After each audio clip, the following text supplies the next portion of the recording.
And okay, so the just so everyone's listening and watching, the reason why you are on and who we're talking about here is Brandon, your son, is he died in 2019.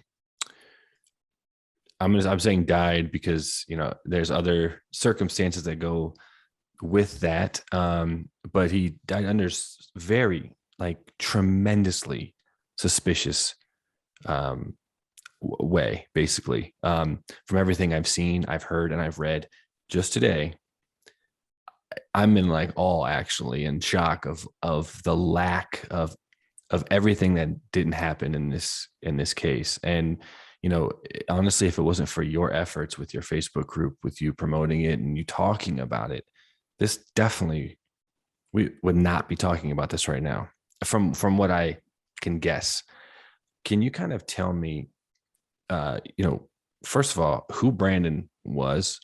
I know he was a Navy vet, very highly intelligent man, very educated.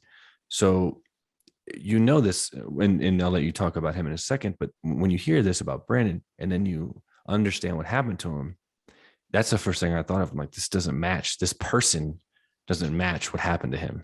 So, if you could tell us a little bit about Brandon. Okay. Brandon he was 33 when he died. He had been in different programs for college. He did a community college for welding. He was taught by his dad that it's good to have a trade to back up an education, but then he was going to college. He was interested in the chemical engineering. He was actually in the chemical engineering program. And from there, he thought about pharmacology or being a chemical engineer. So it just was very expensive in the Seattle area, which anyone could tell you it's very expensive out there. And he had a breakup with a girlfriend, and we just thought it would be a really good change for him to come to North Carolina. And Brandon was just always a very smart guy. I mean, just from the time he was little, all of his life, he liked learning. He had certificates in just all kinds of different things. He was actually taking the NASM training where you can be a personal trainer. He was doing that on the side. He just had lots of interest. He was a great person to talk to, great conversationalist. I loved having conversations with Brandon. He was a great listener, but then he would always have something very like intelligent to add to the conversation and things. So, I just miss that, especially just being able to have a chat with him.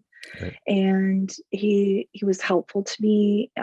He was great with animals. He would dog sit for me. And I actually, like, my plan was I kind of wanted to get him in with having a dog of his own and training and things like that with dogs, because I could just see the love that he had with animals, Right. and they were always really drawn to him too. So he was a great guy. A lot of people would just say that he was gentle, he was kind, the kind that, give you the shirt off his back if you needed it. Mm-hmm. Um, just a good friend to have and a really good guy. Right. It's basically in a nutshell everything that like I said, I've read today, heard is that's the synopsis of Brandon. And like you said, very intelligent. He's also in the Navy. He joined when he was 18. Yes, yes, he was a submariner. He was on a nuclear submarine, and he was stationed at Pearl Harbor on the USS Chicago. Mhm.